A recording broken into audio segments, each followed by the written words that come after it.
नमस्कार। आज हम कक्षा 12 की हिंदी अनिवार्य की सृजन पाठ्य पुस्तक से अध्याय 6 शमशेर बहादुर सिंह इनकी उषा कविता की आज हम व्याख्या करेंगे। देखते हैं कवि परिचय। शमशेर बहादुर सिंह का जन्म सन 1911 ईस्वी में हुआ था और इनकी मृत्यु सन 1993 ईस्वी में हुई। देहरादून में जन्मे शमशेर बहादुर सिंह को मात्र 8-9 वर्ष की उम्र में मां का चिर वियोग सहना पड़ा। 18 वर्ष की उम्र में उनका विवाह हुआ, मगर मात्र 6 वर्ष साथ निभाकर पत्नी भी टीबी से चल बसी। जीवन के अभावों ने उनके कवित्व को दुर्बल नहीं बनाया, बल्कि धारदार बनाया। बिंबधर्मी कवि के रूप में विख्यात शमशेर की कविता में प्रगतिशील कवि की वैचारिकता तथा प्रयोगधर्मी कवि की शिल्प विधा का अनूठा संगम मिलता है। कवि द्वारा रचित सौंदर्य के अनूठे चित्र पाठकों के मन को भाते हैं। इनकी प्रमुख रचनाएं देखते हैं। शमशेर बहादुर सिंह की प्रमुख रचनाएं हैं कुछ कविताएं, कुछ और कविताएं। चुका भी नहीं हूं मैं, इतने पास अपने, बात बोलेगी तथा काल तुझसे होड़ है मेरी। उन्होंने उर्दू हिंदी कोश का संपादन भी किया। पाठ परिचय देखते हैं। प्रस्तुत कविता उषा भोर के समय होने वाले सूर्योदय का अनूठा शब्द चित्र है। सूर्योदय के दृश्यों को मनोहारी घरेलू बिंबों में बदलकर कवि ने प्रभावी ढंग से प्रस्तुत किया है। ये बिंब हमें गांव की मोहक भोर एवं जीवंत परिवेश का साक्षी बनाते हैं। भाषा, बिंब और लय तीनों का मणिकांचन संयोग इस कविता में मिलता है। कवि प्रातःकालीन सूर्योदय का मूक दृष्टा मात्र न बनकर भोर के जीवंत परिवेश को जीवन के चिर परिचित बिंबों में अभिव्यक्त कर सृष्टा के रूप का एहसास कराता है। राख से लिपा हुआ चौका, बहुत काली सिल, स्लेट या खड़िया चौक, ये हमारे सामान्य घरेलू परिवार के बिंब हैं, लेकिन इनमें अनूठा सौंदर्य भी है। देखते हैं उषा कविता की व्याख्या। प्रातः नभ था बहुत नीला शंख जैसे, भोर का नभ, राख से लिपा हुआ चौका अभी गीला पड़ा है। बहुत काली सिल जरा से लाल केसर से कि जैसे धुल गई हो। स्लेट पर या लाल खड़िया चौक मल दी हो किसी ने। इस कविता की देखिए इन पंक्तियों का प्रसंग देखते हैं। प्रस्तुत पद्यांश कवि शमशेर बहादुर सिंह द्वारा रचित उषा कविता से लिया गया है। इसमें कवि ने उषा काल का बहुत ही मनोरम और सुंदर वर्णन किया है। देखिए इन पंक्तियों की व्याख्या देखते हैं। प्रातः नभ था बहुत नीला शंख जैसे, भोर का नभ। प्रातःकालीन वातावरण का चित्रण कर रहे हैं कवि, और ये इस सुबह के प्रातःकाल के वातावरण का चित्रण करते हुए कवि कहते हैं कि प्रातःकाल होते ही आकाश का रंग नीले शंख के समान गहरा नीला हो गया।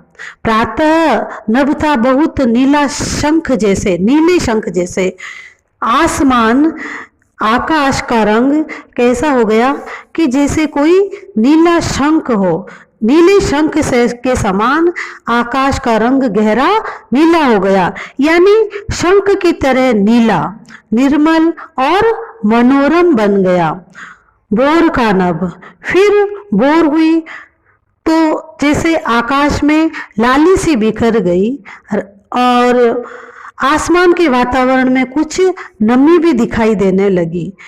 राख से लिपा हुआ चौका, राख से जैसे कोई चौका है और वो राख से लिपा हुआ है और अभी गीला पड़ा है, वो चौका सूखा नहीं है, उस तरह का आकाश का, आसमान का रंग हो गया है। राख से लिपा हुआ चौका अभी गीला पड़ा है।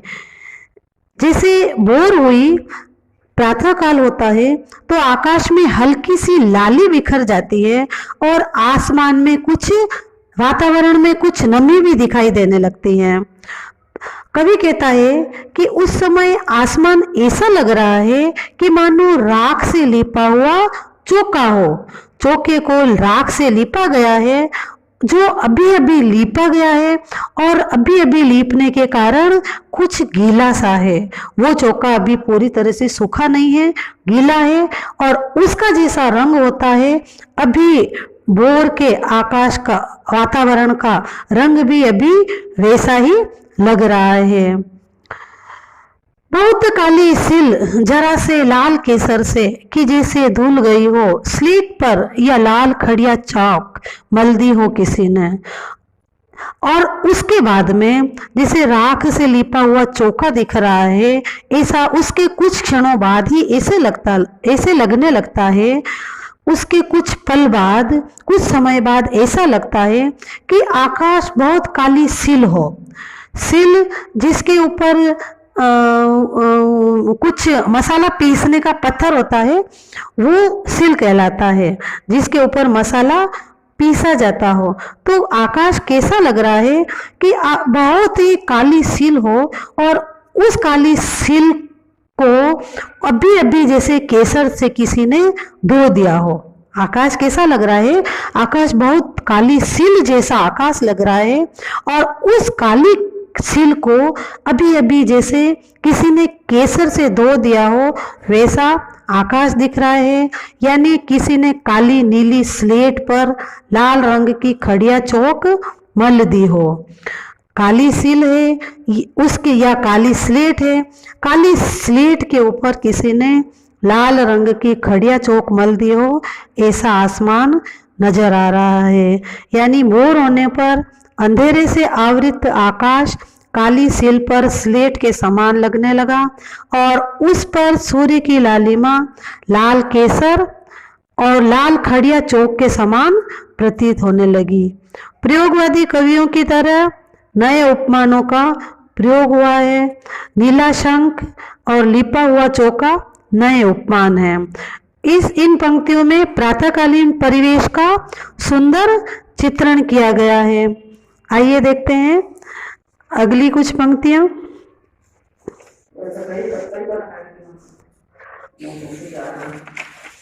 नील जल में या किसी की गौर झिलमिल देह जैसे हिल रही हो और जादू टूटता है, इस उषा का अब सूर्योदय हो रहा है। प्रसंग देखिए। यह अवतरण कवि शमशेर बहादुर सिंह द्वारा रचित उषा कविता से लिया गया है। इसमें प्रातःकालीन मनोरम आकाश और सूर्योदय का वर्णन किया गया है। व्याख्या देखते हैं। नील जल में या किसी की गौर झिलमिल देह जैसे हिल रही हो। कवि सूर्योदय से पहले आकाश में जो पल पल परिवर्तन हो रहे हैं, उन पल पल परिवर्तित होते हुए सुरम्य वातावरण का चित्रण करते हुए बताता है कि प्रातःकाल जब नीले वर्ण के समान आकाश में सूर्य की चमकती हुई श्वेत आभा दिखाई देने लगती है, सूर्य की श्वेत किरणें दिखाई देने पड़ती हैं, तो श्वेत आभा जो बिखरती है, तो ऐसा लगता है जैसे नीले जल में किसी सुंदर गोरी की देह झिलमिल कर रही हो। नील जल में या किसी की गौर झिलमिल देह, किसी की गोरी देह वो झिलमिल कर रही हो। यानी प्रातःकालीन नमी और मंद हवा के कारण सूर्य की किरणें हिलती हुई सी लगती हैं और सूर्य का जो श्वेत बिंब भी हिलता हुआ सा प्रतीत होता है। क्योंकि प्रातः काल में वातावरण में थोड़ी थोड़ी सी नमी होती है और जो सूर्य की प्रातःकालीन किरणें पड़ती हैं और सूर्य का बिंब है वो श्वेत बिंब भी उनमें हिलता हुआ सा प्रतीत होता है। तो ऐसा लगता है किसी सुंदर गोरी की देह झिलमिल कर रही हो और जादू टूटता है। इस उषा का अब सूर्योदय हो रहा है और तब कुछ क्षण बाद जब सूर्य उदय होता है, सूर्य उदय होने पर उषा काल के पल पल बदलते रंगों या प्राकृतिक परिवेश का जो चमत्कारी सौंदर्य है वो समाप्त हो जाता है। जो पल पल परिवर्तित हो रहा है रूप, जो पल पल रंग बदलता हुआ वातावरण है, सूर्य के उदय होने पर, सूर्योदय होते ही उषा काल का जो ये सुरम्य रंगीन वातावरण है, इसका चमत्कारी जादू की तरह ये वातावरण समाप्त हो जाता है और सूर्योदय होता है और सुबह हो जाती है। तो ये जो उषा का वातावरण है, रंगीन वातावरण, ये सारा समाप्त हो जाता है। उषाकालीन सूर्य के अरुण बिंब का निर्मल आकाश का चित्रण किया गया है और सूर्य की किरणों का मानवीकरण तथा शब्द बिंब का प्रयोग किया गया है। जैसे ये गोरी की झिलमिल देह। तो ये हमने उषा कविता की व्याख्या देखी। अगला पाठ देखेंगे हम अगले वीडियो में। तब तक के लिए धन्यवाद।